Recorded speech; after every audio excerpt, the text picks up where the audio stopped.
우리는 지금 10계명들에 대해서 함께 살펴보고 있습니다. 1계명부터 4계명까지는 하나님 사랑에 대한 계명입니다. 그리고 5번째 계명부터 그 10번째 계명까지는 이웃 사랑에 대한 계명입니다. 지난주에는 그 이웃 사랑에 대한 계명들 중에 첫 번째로 5계명인 내 부모를 공경하라는 계명을 살펴보았습니다.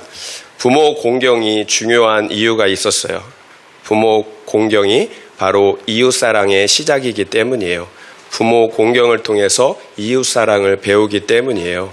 부모 공경이 되지 않으면 이 가까이에 있는 부모조차 공경하지 못한다면 저 멀리 떨어진 이웃을 어떻게 사랑할 수가 있겠어요. 그래서 부모 공경이 중요했습니다.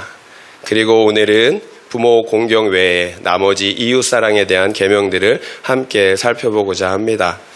하나님 사랑과 이웃 사랑은 지난주에도 말씀드린 것처럼 서로 연결이 되어 있다라고 말씀을 드렸어요. 그래서 성경은 누구든지 하나님을 사랑하노라 하고 그 형제를 미워하는 자는 거짓말하는 자라고 말씀하셨어요. 그러니까 하나님을 사랑한다고 이야기하면서 형제를 미워한다면 거짓말한다라는 거예요. 왜냐하면 눈에 보이는 형제도 사랑하지 못하면서 눈에 보이지 않는 하나님은 어떻게 사랑할 수가 있겠느냐라는 거예요. 그러니까 말이 중요한 것이 아니라 내 형제를 사랑하는 것이 바로 하나님을 사랑하는 것이라는 거예요. 그래서 하나님 사랑에 대한 계명만큼이나 이웃 사랑에 대한 계명이 중요한 거예요. 그래서 오늘은 그 구체적으로 이웃을 어떻게 사랑할 수가 있는지 그 내용들을 살펴보고자 합니다. 13절부터 17절까지 우리 다시 한번 읽어보도록 하겠습니다. 살인하지 말라, 간음하지 말라, 도둑질하지 말라, 내 이웃에 대하여 거짓 증거하지 말라, 내 이웃의 집을 탐내지 말라, 내 이웃의 아내나 그의 남종이나 그의 여종이나 그의 소나 그의 낙이나 물은 내 이웃의 소유를 탐내지 말라. 이웃 사랑에 대한 그 계명들의 공통된 목적이 있어요. 내 이웃을 보호하라는 것입니다. 내 이웃을 보호하라. 살인하지 말라. 타인의 생명을 보호하라는 거예요. 간음하지 말라. 타인의 가족관계를 보호하라는 것입니다. 도둑질하지 말라. 타인의 소유를 보호하라는 것입니다. 거짓 증거하지 말라. 타인의 인격이나 권리를 보호하라는 것입니다. 또 내 이웃의 소유를 탐하지 말라라는 계명 역시 타인의 소유를 보호하라는 것입니다. 결국 대인관계에 관한 모든 계명들의 공통점은 너는 다른 사람의 생명과 소유와 권리를 적극적으로 보호해야 한다는 것입니다. 그런데 이 계명들은 나에게만 해당되는 명령이 아니라는 거예요. 하나님께서 모든 이스라엘 백성들에게 주신 계명들, 명령들이라는 것입니다. 따라서 내가 그래야 하는 것처럼 다른 상대방 역시 나의 생명과 소유와 권리를 보호해 줘야 한다는 거예요. 결국 서로가 대인관계에 대한 이 계명들을 지키는 것이야말로 우리를 지킬 수 있는, 나와 너 우리를 지킬 수 있는 최선의 방법, 최고의 방법이라는 거예요. 그런데 이런 의문이 있어요. 대인관계에 관한 이런 계명들은 분명 이웃사랑에 대한 계명들이에요. 그럼에도 다 하지 말라 부정 명령형으로 이렇게 명령하고 있다라는 거예요. 긍정 명령은 하나도 없어요. 그러니까 내 이웃을 적극적으로 어떻게 사랑해야 하는지를 명령하지 않는다라는 거예요. 그저 소극적으로 다른 사람의 생명이나 소유나 권리를 빼앗지 말라. 어찌 보면 당연한 명령들을 하고 있다라는 거예요. 그러면 세상 법과 무엇이 다른 것이 있겠어요? 세상 사람들 역시 살인하면 큰일 나요. 도둑질하고 거짓 증언을 하면 처벌을 받습니다. 세상 사람들 역시 이 정도, 10계명 정도의 법을 만들어 놓고 지키고 있다라는 거예요. 다른 것이 무엇이냐라는 거예요. 로마서 13장 8절부터 10절까지 말씀을 여러분에게 읽어드릴게요. 피차 사랑의 빚 외에는 아무에게든지 아무 빚도 지지 말라. 남을 사랑하는 자는 율법을 다 이루었느니라. 간음하지 말라, 살인하지 말라, 도둑질하지 말라, 탐내지 말라 한 것과 그 외에 다른 계명이 있을지라도 내 이웃을 내 자신과 같이 사랑하라 하신 그 말씀 가운데 다 들었느니라. 많은 계명들이 다 있지만 내 이웃을 내 자신과 같이 사랑하라 하신 그 말씀 가운데 모든 계명들이 다 들어있다라는 거예요. 사랑은 이웃에게 악을 행하지 아니하나니 그러므로 사랑은 율법의 완성이니라. 사랑하는 자는 율법을 다 이루었다라고 말씀하고 있어요. 그래서 모든 계명들이 내 이웃을 내 자신과 같이 사랑하라는 그 말씀 안에 다 들어있다라는 거예요. 사랑. 그래서 사랑이 모든 율법의 완성이라고 말씀하고 있어요. 이것이 세상 법과 십계명의 궁극적인 차이점이에요. 사랑의 유무예요. 사랑. 세상 법은 상대방에 대한 사랑이 없어요. 그저 사회적인 약속을 지키는 거예요. 단지 내가 처벌과 불이익을 받지 않아야 하니까 법을 지키는 거예요. 나를 위해서 지키는 거예요. 그러나 십계명은 내 이웃 사랑하기를 내 자신과 같이 하라는 거예요. 동일하게 계명을 지킬지라도 그 안에 있는 동기가 다르다라는 거예요. 처벌과 수치를 당하는 것이 두려워서가 아니라 이웃을 사랑하기 때문에 그 이웃에게 유익을 주기 위해서 계명을 지킨다라는 거예요. 그래서 그 마음의 동기가 중요한 거예요. 동일한 행동을 할지라도 나의 자랑, 유익을 위해서 할 수가 있어요. 또 반대로 사랑의 동기로 상대방의 유익을 위해서 할 수가 있다라는 거예요. 그러면 동일한 행동이라 할지라도 천지 차이가 나는 거예요. 예수님은 분명 형제를 미워하는 것조차 살인이라고 말씀하셨어요. 또 마음으로 음란한 생각을 하는 것조차 간음의 죄라고 말씀하셨어요. 그러면 세상 법이 그런가요? 세상 법 역시 그런가요? 전혀 그렇지 않죠. 아무리 미워하고 징호해도 죄가 아니에요. 실제로 죽여야 죄예요.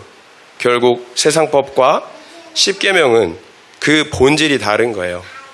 십계명은 사랑의 동기로 계명을 지키는 거예요. 그렇지 않으면 계명을 지킨 것이 아니라는 거예요. 만약 계명을 지키는 것이 사랑의 동기가 아니라면 어떤 일이 일어날까요? 사람들이 보지 않을 때, 또 법을 지키지 않아도 벌과 수치를 당하지 않는다면 그 법은 지켜지지 않을 거예요. 또한 불의한 다수가 힘과 권력을 갖게 된다면 그 법을 지키지 않을 뿐만 아니라 심지어는 그 법을 바꾸기까지, 변경시키기까지도 한다라는 거예요. 우리가 흔히 오늘날 사회에서 그런 사실을 흔히 볼 수 있잖아요. 간통법 폐지, 동성애법, 그리고 낙태법, 이런 것들을 만들어내는 거예요. 인권이라는 이름하에 이웃의 유익을 지키는 것보다 나 개인의 성적 자유가 더 중요하다라고 말하는 거예요. 그래서 바꾸는 거예요. 많은 사람들이 인권이라는 이름으로 그렇게 다른 사람의 유익보다 나 개인의 성적인 그 권리를 더 중요하게 여기게 된다라는 거예요. 그러면 그 법을 바꾸는 거예요. 그러나 만약 사랑의 동기로 계명을 지킨다면 누가 보지 않더라도 자발적으로 계명과 법을 지키는 거예요. 결국 같은 계명이라 할지라도 엄청난 차이가 있는 거죠. 그런데 문제는 우리가 그 사랑의 동기로 했는지 아니면 나의 자랑, 만족을 위해서 했는지 헷갈릴 때가 있다라는 거예요. 왜냐하면 사람들은 그 행동만을 놓고 평가하기 때문이에요. 나 역시 나의 행동에 대해서 분별이 안 되는 거예요. 분별하는 방법이 있어요. 상대방이나 다른 사람들이 알아주지 않을 때 내가 어떤 반응을 보이느냐라는 거예요. 나의 자랑, 만족을 위해서 했다면 생색이 올라와요. 분노와 미움과 괘씸함이 올라온다라는 거예요. 어떻게 그럴 수 있지가 되는 거예요. 그러면 사랑이 아니라 내 만족, 자랑을 위해서 한 것입니다. 밥상을 잘 차려줬어요. 그런데 가족들이 맛있다라는 말을 안 해요. 그러면 뭐가 올라와요? 짜증, 미움, 섭섭함, 이런 마음들이 우리 안에서 올라와요. 그러나 사랑의 동기로 했다면 상대방이 어떤 반응을 보일지라도 상관이 없어요. 상대방이 알아주지 않아도 괜찮아요. 하나님은 사랑하라고 말씀하셨어요. 그래서 내가 그저 상대방을 사랑했다면 그것으로 충분한 거예요. 나는 그 계명을 지킨 거예요. 하나님의 명령을 지킨 거예요. 상대방의 반응이 중요하지 않다라는 거예요. 이것이 성경에서 말씀하시는 사랑이에요. 세상 사람들의 사랑과는 반드시 구별이 되어야 하는 거예요. 이처럼 내 마음의 동기를 살펴봐야 합니다. 그 동기에 따라서 하나님이 받으시는 순종이 될 수도 있고 그저 내 만족, 내 영광이 될 수도 있다라는 거예요. 적용 질문을 드리겠습니다. 나의 섬김과 열심, 희생을 알아주지 않는 대상은 누구입니까? 그 대상에게 어떤 감정이 느껴지십니까? 그 이유는 무엇 때문인 것 같습니까? 나의 섬김과 열심, 희생을 알아주지 않는 대상은 누구입니까? 그 대상에게 어떤 감정이 느껴지십니까?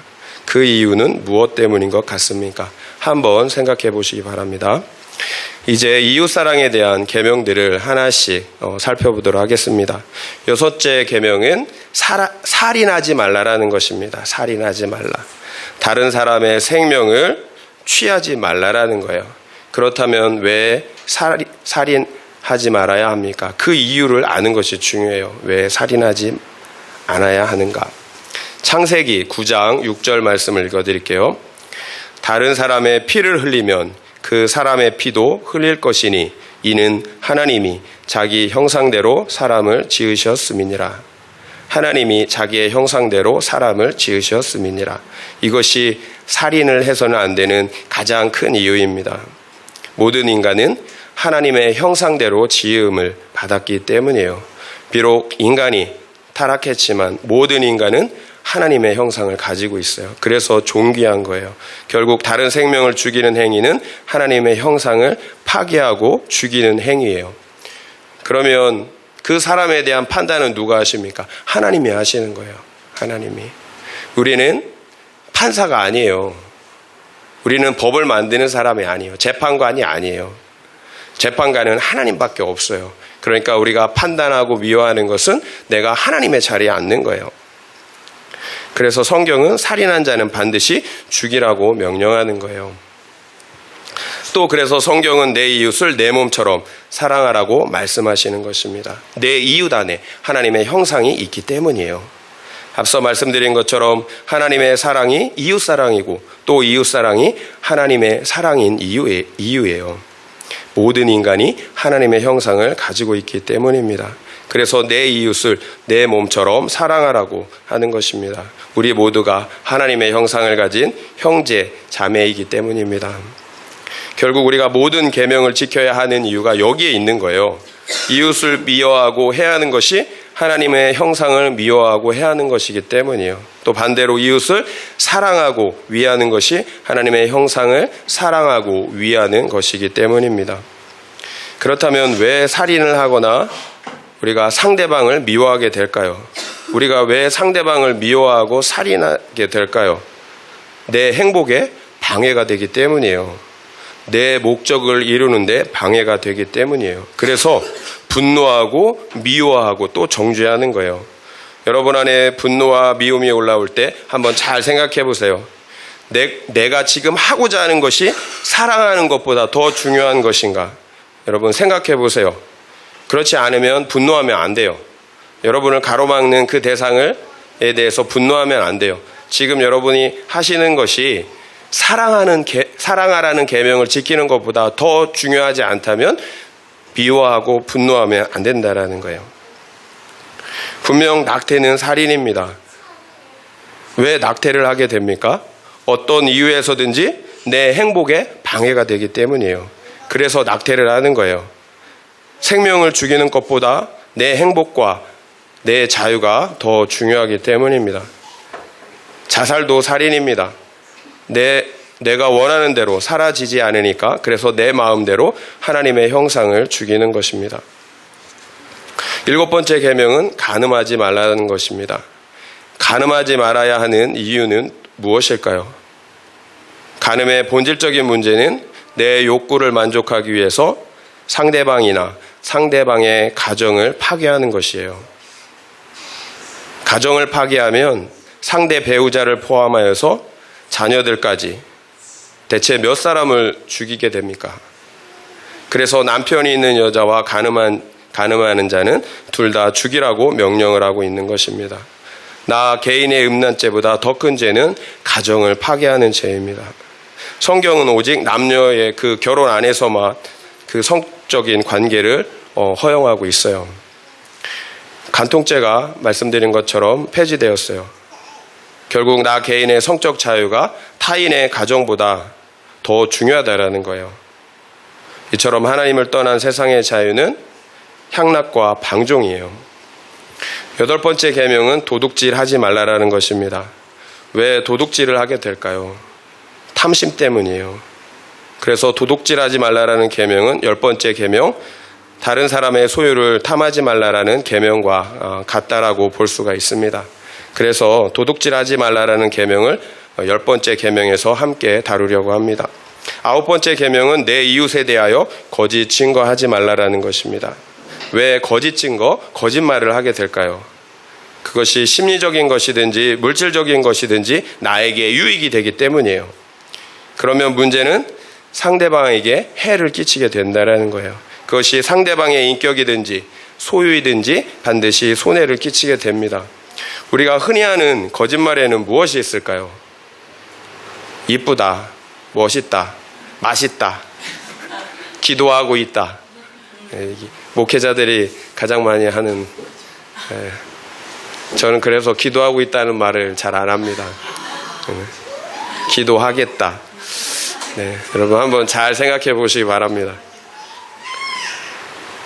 그렇다면 무조건 거짓말이 나쁜 것일까요?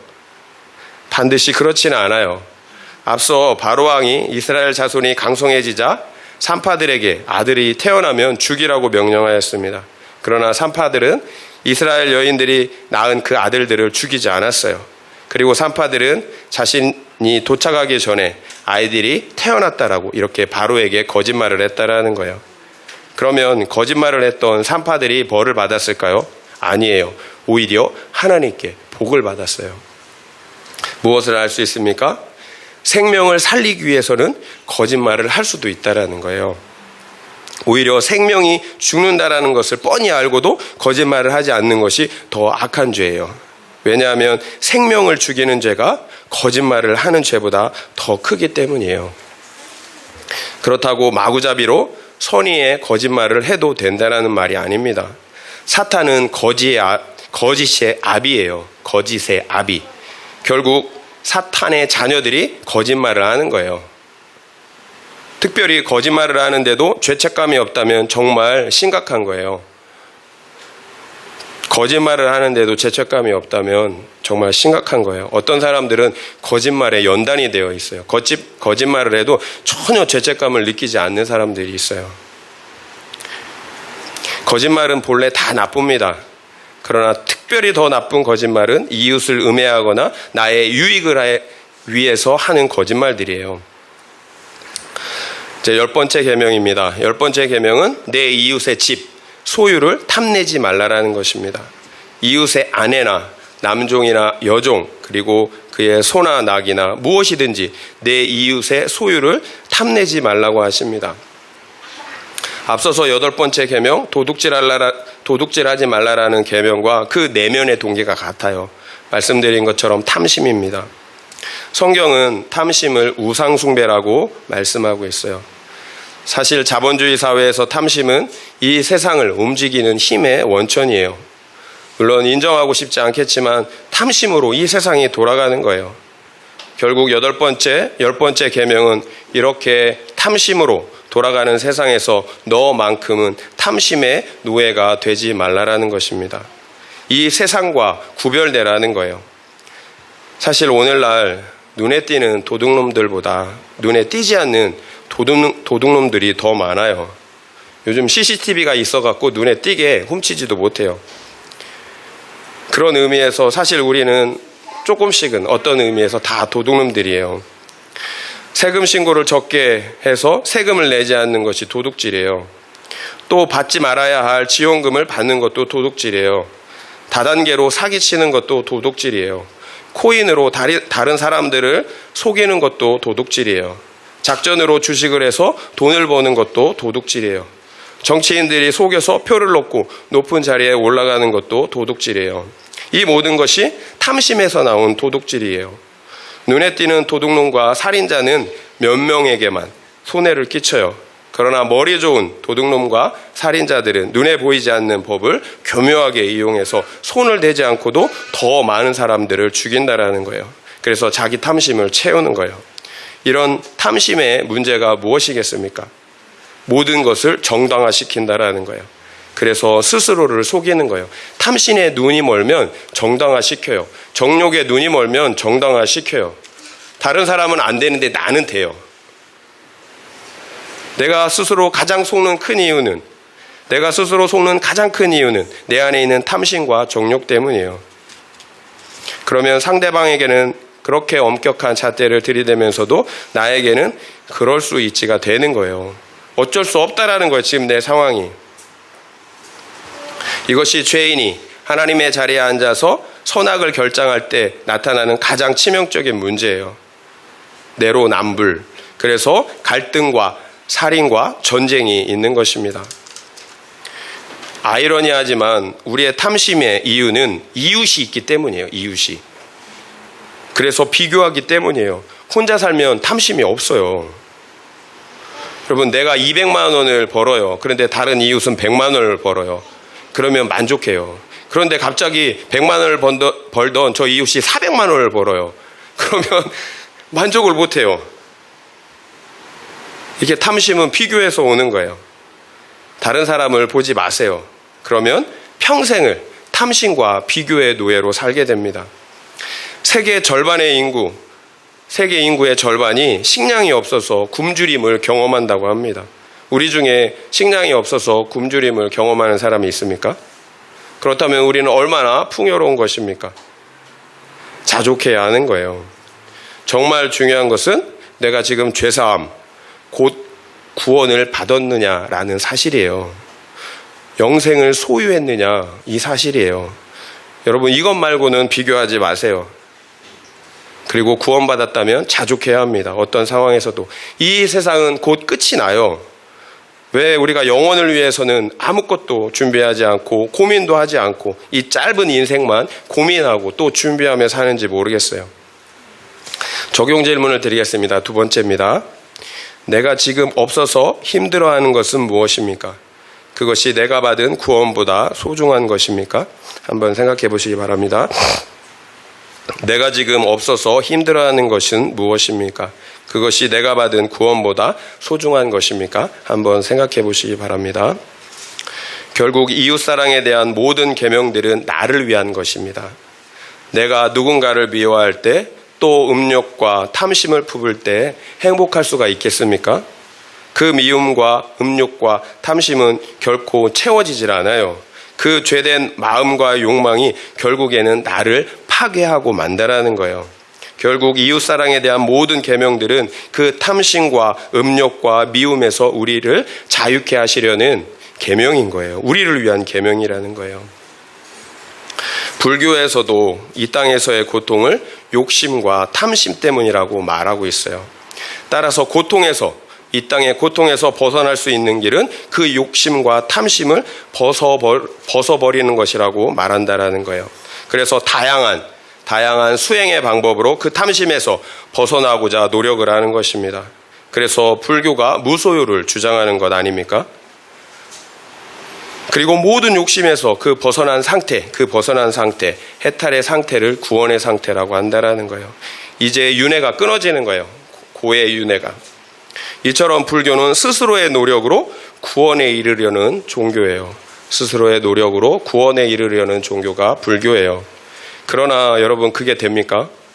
여러분은 탐심에서, 정욕에서 완전히 벗어난 사람을 보셨습니까? 보셨나요? 제가 500원 드릴게요. 그래서 기독교는 인간 스스로는 결코 탐심에서 벗어날 수 없다는 사실을 인정합니다. 왜냐하면 인간은 그럴 능력이 없기 때문이에요. 결국 기독교는 탐심에서 벗어날 수 있는 방법으로 탐심보다 더 큰 만족이 있어야 한다라고 말하는 거예요. 탐심보다 더 큰 것으로 채워야 된다라는 거예요. 불교는 비호라고 얘기해요. 그런데 기독교는 그렇게 얘기하지 않아요. 탐심보다 더 큰 것으로 채워야 된다라고 말한다라는 거예요. 더 큰 만족으로 탐심의 자리를 채워야 한다는 거예요. 그렇다면 그 만족은 무엇일까요? 요한복음 8장을 보면 종교 지도자들이 음행 중에 현장에서 붙잡힌 여인을 예수님께로 데려왔습니다. 그리고 예수님을 시험합니다. 이 여인을 어떻게 할까요? 율법에 의하면 가늠한 여인은 돌로 쳐 죽이라고 합니다. 함정을 판 거예요, 예수님께. 그런데 예수님께서 이렇게 말씀하셨어요. 너희 중에 죄 없는 자가 먼저 돌로 쳐라. 너희 중에 죄 없는 자가 먼저 돌로 쳐라. 그러자 양심의 가책을 느낀 사람들이 나이 먹은 사람들부터 하나 둘씩 돌을 내려놓고 그 자리를 떠났습니다. 이제 남은 사람은 아무도 없습니다. 예수님과 죄를 지은 그 여인 둘뿐입니다. 그러자 예수님께서 그 여인에게 말씀하십니다. 나도 너를 정죄하지 아니하노니 가서 다시는 죄를 짓지 말라. 기독교의 특별한 점은 용서예요. 기독교는 모든 인간을 비관적으로 바라봐요. 다 죄인입니다. 다 타락해서 절대적으로 선을 행할 수가 없어요. 인간들이 행하는 그 작은 선조차 그저 위선이고 자기 자랑, 자기 의에 지나지 않는다라는 거예요. 그래서 다른 사람의 죄에 대해서 그렇게 민감하게 대하는 거예요. 자기 죄를 감추려는 거예요. 그런데 예수님께서는 그 사실을 드러내세요. 그래서 죄가 없는 자가 먼저 돌로 치라고 말씀하신 거예요. 다른 사람의 죄만 바라보았는데 이 예수님의 말씀을 통해서 타인의 죄가 아니라 내 죄를 보게 되는 거예요. 결국 더 심각한 것은 내 죄예요. 내 죄를 해결하는 것입니다. 내 죄로 지옥 가는 것이지 다른 사람의 죄로 지옥 가는 것이 아니기 때문이에요. 다른 사람의 죄를 바라볼 시간이 없어요. 결국 모든 인류가 구원을 받을 수 있는 유일한 방법은 용서를 받는 거예요. 하나님으로부터 용서를 받는 거예요. 우리가 죄를 지은 분은 하나님이에요. 하나님이 그래서 상처를 입었어요. 그래서 우리가 구원받는 길은 하나님으로부터 용서를 받는 것입니다. 한 사람도 예외가 없어요. 그렇다면 죽을 죄에서 용서를 받은 그 여인은 또다시 죄를 지었을까요? 그 여인이 또 죄를 지었을까요? 저는 확신합니다. 그 여인은 다시는 동일한 죄를 짓지 않았을 거예요. 제가 부족하나마 왜 지금 이렇게 목회 사역을 하고 있겠습니까? 저 역시 그 여인처럼 죽을 죄에서 용서받은 감격이 있기 때문입니다. 누가 시켜서 하는 것 아니에요. 기뻐서 하는 것입니다.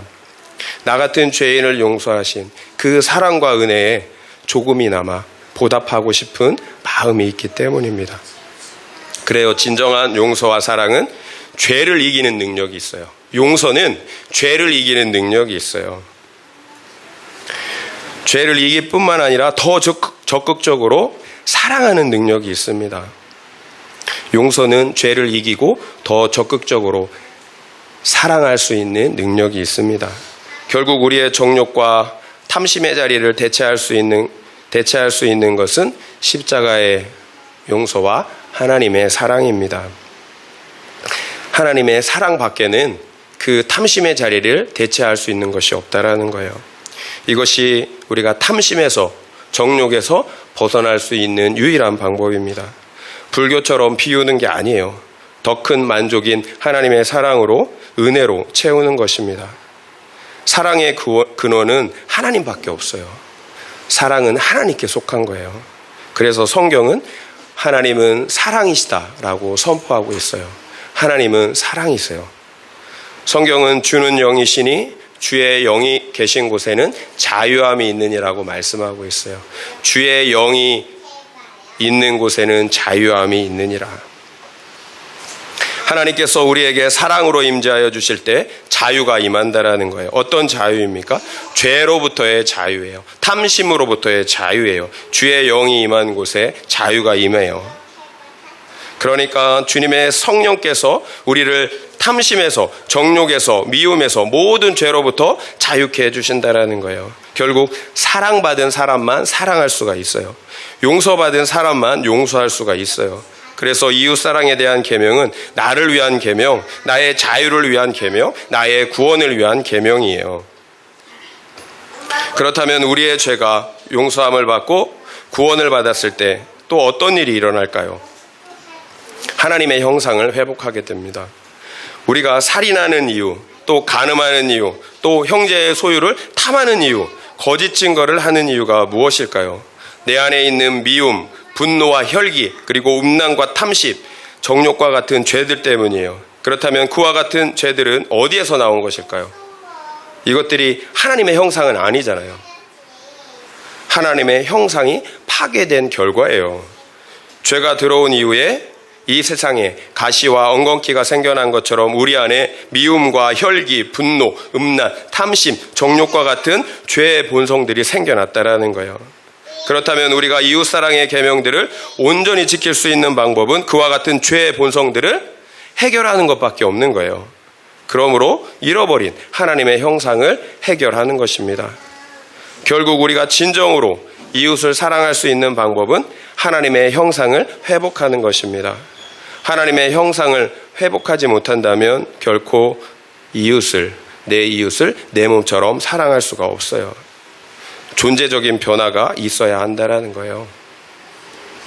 존재적인 변화가 없이 자연인으로서, 죄인으로서는 결코 다른 사람을 사랑할 수가 없다는 거예요. 그저 윤리 도덕에 지나지 않는다라는 거예요. 하나님의 형상을 회복해야 하는 거예요. 그렇다면 하나님의 형상을 회복하는 첫 단계가 무엇입니까? 바로 회심, 거듭남이에요. 우리의 회심과 거듭남. 반드시 회심을 통한 존재적인 변화가 있어야 합니다. 예수님은 사람이 물과 성령으로 다시 태어나지 않으면 하나님의 나라에 들어갈 수가 없다라고 말씀하셨어요. 성령으로 다시 태어나야 된다라는 거예요. 성령으로 다시 태어난다라는 것, 그것이 바로 존재적인 변화를 의미하는 거예요. 전혀 다른 사람이 되는 거예요. 무정란이 유정란이 되는 거예요. 죽어있던 속사람이 살아나는 것, 하나님의 형상을 회복하는 것입니다. 그래서 그 거듭남을 우리가 점검해야 되는 거예요. 내 안과 밖에 분명한 생명의 증거, 변화의 증거가 나타나야 한다는 거예요. 내 생각이 중요한 것이 아니에요. 생명의 증거가 나타나야 되는 거예요. 중요한 것은 그 거듭남이 믿음의 회개를 통해서, 회심을 통해서 일어난다는 것입니다. 분수령적인 회개가 있어야 합니다. 회심의 사건이 없었다면 아직 시작한 것이 아니에요. 결국 회심을 통한 거듭남이 하나님의 형상을 회복하는 첫 단계인 거예요. 그러나 그런 거듭남으로 끝난 것은 아니에요. 이제 시작한 거예요. 이제 지속적으로 죄를 죽여야 합니다. 그러므로 하나님의 형상을 완전하게 회복해야 하는 거예요. 우리가 거듭났다면 이제 하나님의 형상을 지속적으로 죄를 죽임으로 하나님의 형상을 회복해야 한다는 것입니다. 이것이 우리가 거룩과 구원을 이뤄가야 한다는 말씀의 진정한 의미예요. 그렇다면 어디까지 우리의 거룩과 구원을 이뤄가야 할까요? 갈라디아서 4장 19절 말씀을 읽어드릴게요. 나의 자녀들아, 너희 속에 그리스도의 형상을 이루기까지 다시 너희를 위하여 해산하는 수고를 하노니, 너희 속에 그리스도의 형상을 이루기까지. 바울은 너희 속에 그리스도의 형상을 이루기까지 내가 다시 해산하는 수고를 한다라고 말하고 있어요. 예수 그리스도는 하나님의 형상의 본체입니다. 예수 그리스도의 형상을 이루기까지. 그렇습니다. 우리 안에 예수 그리스도의 형상을 이루기까지 우리가 거룩과 구원을 이루어 가야 합니다.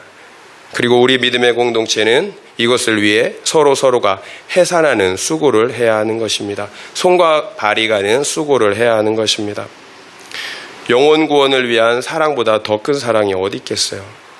예수님은 형제를 위하여 자기 목숨을 버리는 것보다 더 큰 사랑은 없다고 하셨습니다. 형제를 위해서 자기 목숨을 버리는 것보다 더 큰 사랑은 없다고 하셨습니다. 그리고 예수님은 친히 우리를 위하여 자기의 목숨을 버리셨습니다. 이것이 온전한 하나님의 형상이에요. 이 형상을 이루기까지 거룩과 구원을 이루어 가야 합니다. 이제 거듭남을 시작했다면 막 구원을 시작한 것입니다. 이제 그리스도의 형상을 이루기까지 우리의 거룩과 구원을 이루어 가야 합니다.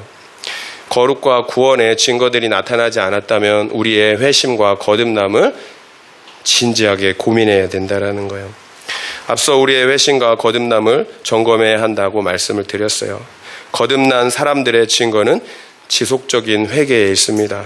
왜냐하면 하나님의 형상이 회복된 사람들은 그 죄에 대하여 더욱더 민감해지기 때문입니다. 죄에 대해서 더욱더 민감해져요. 결국 지속적인 회개를 통해서 죄를 죽이는 것, 이것이 하나님의 형상을 회복하는 길입니다. 우리의 거듭남이 오직 성령의 역사였던 것처럼 우리의 거룩과 구원을 이뤄가는 과정 역시 성령의 역사입니다.